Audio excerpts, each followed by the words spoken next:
పర్యుపాసతే అంటూ ఈ శ్లోకం యొక్క భావార్థాన్ని ఇప్పుడు ధర్మేష్ వివరిస్తాడు.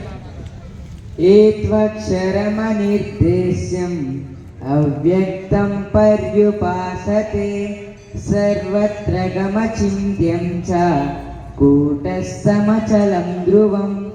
అర్జున, నీవు అవ్యక్తోపాసకులన్నావే, అదే ఈ ఆకారము లేని నిర్గుణ బ్రహ్మాన్ని అర్చించేవారు నావు చూడు, వారు మహానిష్టగరిష్ఠులై ఉండాలి. వారి లక్ష్యము అవ్యక్తము అంటే కంటికి కానరానిది అని అర్థము. సర్వవ్యాపితమై ఉన్న నన్ను యథాతథము అర్థం చేసుకొని సాధనుల చేతను చేరుకొని ధన్యత పొందాలనేదే అవ్యక్తోపాసకుల దీక్ష.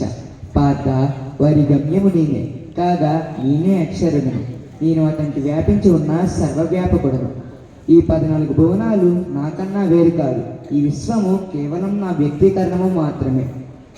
ఈ అతనికి వ్యాపించి ఉన్న సర్వవ్యాపకుడను. ఓం పూర్ణమద పూర్ణమిదం. అదిగదిగో అనంత దూరంలో వెలుగుతున్నది నేనే.